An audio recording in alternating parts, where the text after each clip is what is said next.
My neighbor's weird, escalating behavior led to me shooting him in self-defense. Now his family is suing me. A new neighbor moved into the house across the street from me not long ago, in Florida. He's somewhere between 40 and 50, living by himself. From the get-go, his behavior was off. He would take walks, but he'd always pause in front of my house, staring through my living room window. Whenever I'd go outside to see what he was doing, he'd give me excuses like he was checking out my shingles or looking at the stars, which didn't make any sense given the context. It got worse when I came home one day and saw him on his front porch with a rifle just sitting in his lap. I asked if there was an issue, and he just nodded at me, not saying anything. I was scared, so I called the police from my kitchen. The only way to see into my kitchen from outside is if someone was right up at my living room window and looked left. Just after I hung up, I saw him there, his face against my window, rifle in hand, staring right into my kitchen. I ran to my room and locked the door. When the police finally came, they said since he wasn't pointing the gun at me, it wasn't considered a threat. They told me the most they could do was trespass him if he was on my property, but by then, he had already left.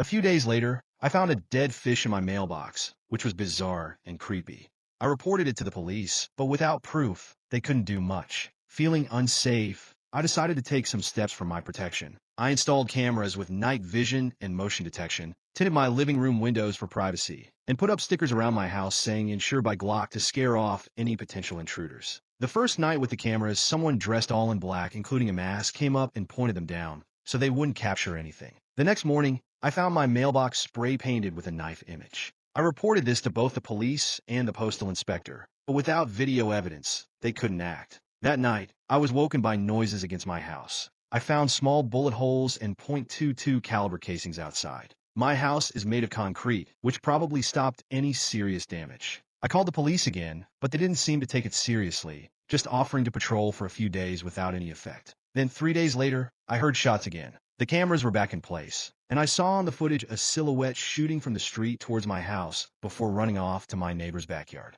Even with this video, the police couldn't directly connect him to the act without more evidence. They talked to him, but he claimed ignorance, and when I asked him about it after the police left, he gave me this unsettling smile. Final update. This went on for about 1 to 2 months. Then one night, he tried to break into my house. Fearing for my life, I shot him. The police questioned me for over 7 hours, but released me under Florida's stand your ground laws. It turns out he was mentally ill, something I had no idea about. Now his family is suing me for wrongful death. Looking back, I wish I had just moved away. This whole ordeal has left me with a lawsuit and a lot of emotional baggage. I keep thinking if there was anything else I could have done to prevent this tragic outcome.